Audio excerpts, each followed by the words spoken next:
Back here with Mike's Mustang Repairs. Today we're going to talk through some of the finishing touches I've worked on to complete the restoration of this 2002 Ford Mustang Convertible. If you recall, it was about a year ago I took on this challenge with a car that didn't start, had a leaky top, and been sitting in my garage for the last 10 years. At the time, I was too scared to say it, but my vision was to take this car and win an award in a car show. Over that time, I've learned so much in the process and shared with you all the steps I took along the way.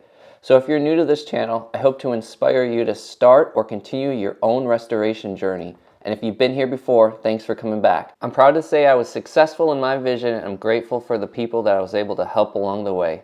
Let's get after it!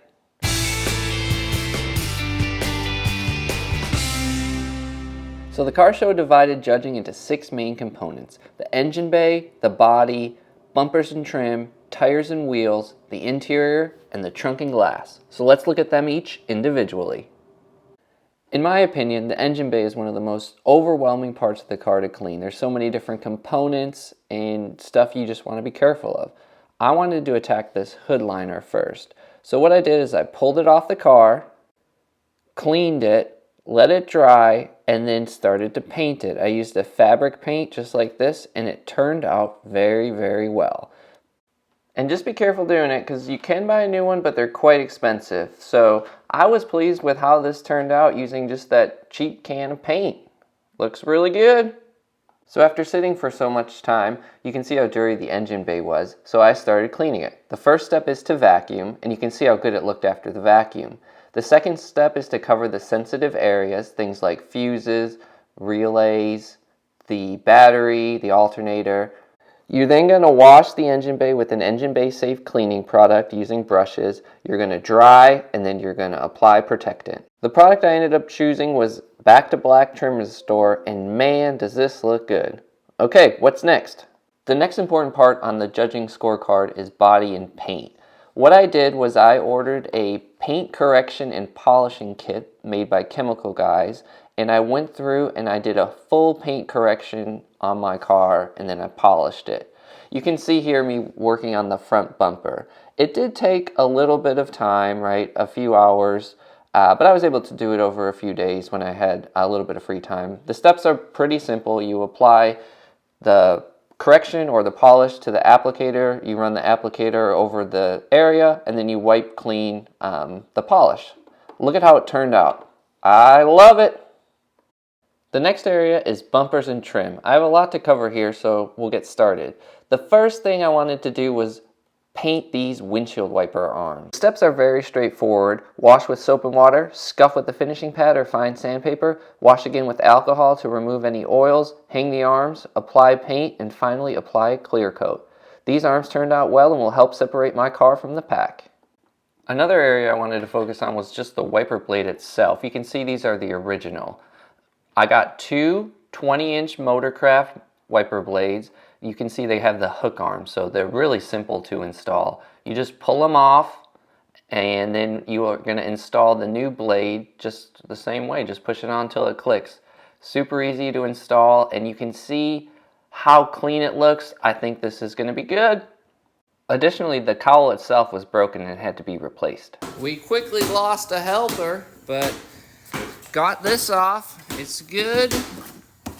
We were able to get it done because we broke it into pieces. Check this out. Looking good. No more crack.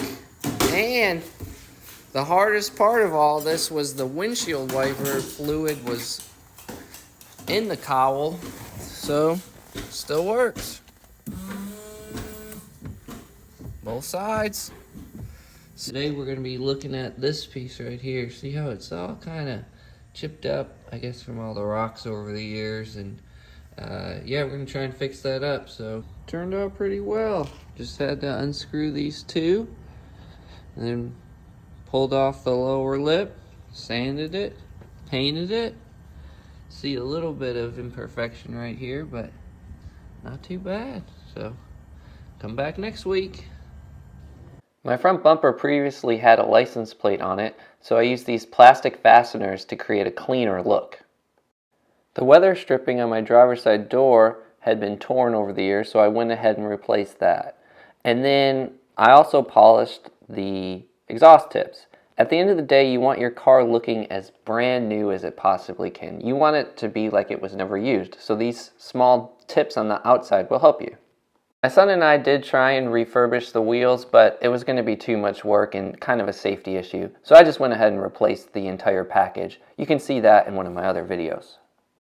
The next two areas are areas where I frankly didn't have to do that much other than general cleaning. You can see the interior of my car looks reasonable. The one area I did adjust was the floor mats. I got new floor mats. They look great. You can see the wear on the original. So that was the only thing I changed, but they really look good on the interior.